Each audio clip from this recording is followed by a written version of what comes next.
류제복 칼럼. 총선 참패 후 아무것도 변한 것이 없는 윤 대통령. 류제복 본지 발행인. 윤석열 대통령과 이재명 더불어민주당 대표가 4월 29일 여야를 대표해 처음 대면했다.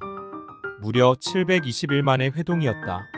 하지만 윤 대통령과 이 대표는 그토록 어렵게 이뤄진 회담에서 합의서 한 장도 내지 못했다. 밥도 같이 먹지 않았다. 이것만 봐도 얼마나 냉랭한 만남이었는지 알 수 있다. 애초 회담을 바라보는 두 사람의 시각과 목적이 달랐던 데서 나온 필연적인 결과다. 4.29 윤-2 회동의 결론을 미리 말하자면 우선 윤 대통령은 전혀 변하지 않았다는 점이 확인됐다.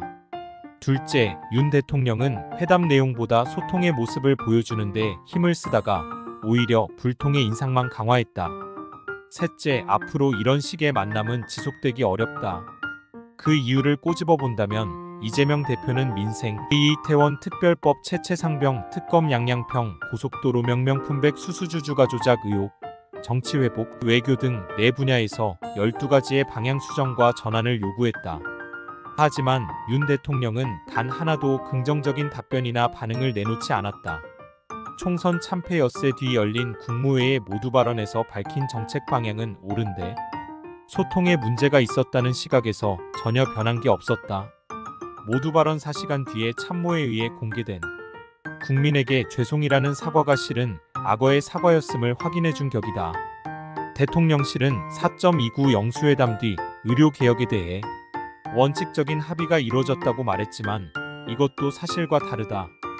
이 대표는 정부의 전향적인 태도, 변화와 의료진의 즉각적인 현장 복귀, 공공필수지역 의료 강화라는 3대 원칙에 입각해 해결할 것을 요구했다.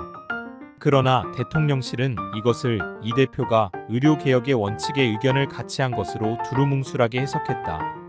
윤 대통령은 그동안 이재명 대표가 피의자 신분이란 이유를 내세워 만남을 회피해왔다. 그런데 윤 대통령은 이번에 만나려고 한 것 자체를 선물로 생각한 것 같다. 또 만남을 내세우며 소통에 힘쓰는 모습을 과시하려고 한 듯하다. 의제와 의전 등을 논의하는 준비회의를 질질 끌다가 민주당 쪽에 책임을 떠넘기면서 나는 소통하려고 했는데 민주당이 까다롭게 굴어서 무산됐다고 책임 전가하려고 했는지도 모른다. 하지만 이런 윤 대통령 쪽의 기획은 민주당에 2번이나 되치기당하면서 실패로 끝났다. 오히려 불통 인상만 커졌다. 이 대표가 지지부진한 준비회담의 결과를 기다리지 않고 만남을 앞세우는 태도로 나오면서 책임 떠넘기기가 더 이상 어려워졌다. 총선 패배로 할 수 없이 이 대표에게 먼저 전화를 걸어 만나자고 하면서 주도권을 잡았던 윤 대통령이 주도권을 내주는 계기가 된 것이다. 즉, 이 대표는 회담 전 의례적인 덕담이 끝나자 대통령실이 카메라 기자를 내보내려고 하는 순간 주머니에 준비해온 서류를 꺼내 15분간 읽어내려갔다. 총선에서 나온 민심을 요약한 요구 사항들이었다. 이 순간 윤 대통령은 이 대표의 이런 움직임을 전혀 감지하지 못하고 있다가 얼굴이 제빛으로 굳어버렸다. 어쩌면 윤 대통령이 기획한 이날 4.29 소통쇼의 파탄은 정진석 비서실장 임명에서 예고됐다고 볼 수 있다. 정 실장은 비대위원장 시절인 2023년 1월 이 대표가 신년 기자회견에서 여야 순회회담을 제의하자 대통령이 범죄 피의자와 면담할 때는 아니라고 생각한다라고 반대한 적이 있었다. 영수회담을 앞두고 이런 전력이 있는 사람을 대통령 비서실장으로 기용한 것도 자책골이었다. 대통령실은 영수회담이 앞으로도 계속될 것이라고 예고했다. 그러나 이런 식의 만남은 앞으로 이뤄지기 어려울 것이라고 본다.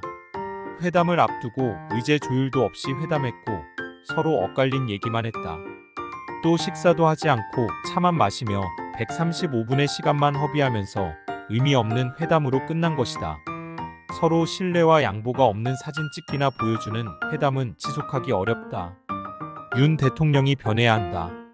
소통하는 척 하지 말고 진심으로 총선 민심을 받드는 태도로 돌아서지 않는 한 이재명 대표 응하기 어려울 것이다. 또한 윤 정권이 2년 동안 해온 정책의 대전환을 바라는 민심이 그런 회담을 용인하지 않을 것이다.